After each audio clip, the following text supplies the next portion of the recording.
to the news that Trey is returning? You know, first off, the way Trey and his family handled this, they done everything exactly the way you should do it. If you could probably write a book on how to handle this situation, it would be something that you could pass down for the next 100 years. I mean, when it comes to taking the information that they gathered, focusing on school, focusing on practice, focusing on the bowl game, and then when it was over with, coming back and setting down. So can't say enough about the time and effort that him and his family put into meeting with folks and gathering the information that they wanted to get to make a decision for Trey, and our medical staff.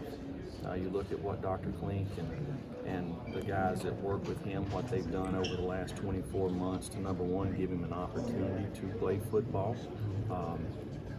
keeping him safe, being able to manage it throughout the year, and the things that they've got planned moving forward. I think that the NFL can say first round, second round, or you need to come back. What was the evaluation that you understand in the NFL? Well, it's kind of an unusual circumstance. I mean, Trey's one of the best players in college football, right? He knows what his value is, but with the circumstances that was presented to him, not being able to practice, it probably, I don't know how anybody can go play at the level that he's played and not practice, but he's managed to be able to do that. Hopefully with a plan moving forward, it'll give him an opportunity to continue to improve as a player, and it will improve his draft stock. What did the NFL say though? What was their grade? Well, that's between him and his family. How much will it help for you going into the next season, even the spring, with already a plan that you guys went through last season and how to handle Trey Smith and after games and when you're going to practice or not? Well, that's with the medical staff, and I think Trey he's wanting to be able to participate one day a week, and that's something that they're working hard to be able to do, and something that when you talk to Dr. Klink and his staff, it's something that looks like it's going to be possible. Practice full contact 1 day a week. Well, that's the plan moving forward. Jeremy, what's this do for your offense? What's this do for your guys up front coming back to kind of have another anchor like Trey to kind of build things around a little bit? Well, it starts with leadership. You see him standing out there at the podium, the type of person he is, the family that he comes from, his values, just all the intangibles. Take away the athletic ability, which is phenomenal. I'm just talking about the makeup, who he is. It's contagious, and it's going to give him an opportunity to kind of finish what he started, and it's something he's looking forward to doing. What was your advice to him as he went through this process? Well, I'm not an NFL coach, so I have no idea about what round anybody's going to get drafted in. I coach at Tennessee, but we do have connections in the NFL that we put him with, whether it was GMs or owners or head coaches or whoever, to let them decide on this decision. When did he let you know what his decision was? I think Tuesday. In Did what you expect, ways? if you were looking to 2020, did you expect that you got a chance to have him on this team next year?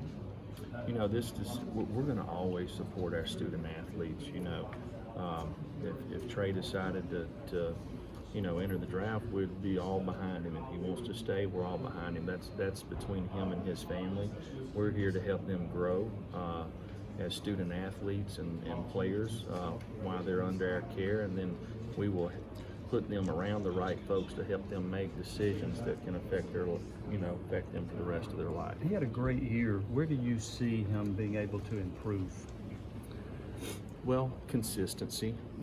I think Trey will be the first one to tell you, if you could watch a course of a game and there's 10 to 17 plays in a game that he may be playing as good as anybody in the country, and then he plays at a high level, the rest of the game. And there's probably 6 to 12 plays in the game where you're thinking, where did that come from? Well, it comes from the fact that he didn't get a chance to experience it at practice, so you're talking about 2 padded practices in the last 12 months. So when you look at game 6 or 7, you're talking about that basically from the the days that he played on game day, you're talking about 1 week's worth of practice that he's had of live contact football. He said he's overly aggressive, but from a coach's perspective, do you like that?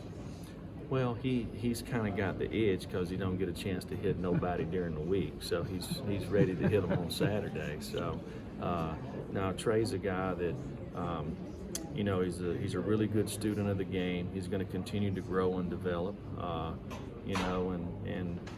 we're excited that he's coming back. He's a huge piece of our football team. He's a great leader. He's a great player, and I know once he decided to do this, you heard him, there's no looking back. He's ready to get started, and we are too. Jeremy, I don't know if we got a chance to ask you about Brandon Kennedy yet. He's told us he'd gotten that 6th year. I guess with Trey's news today and with Brandon coming back, how nice is that to kind of build some stuff up front with those two vets?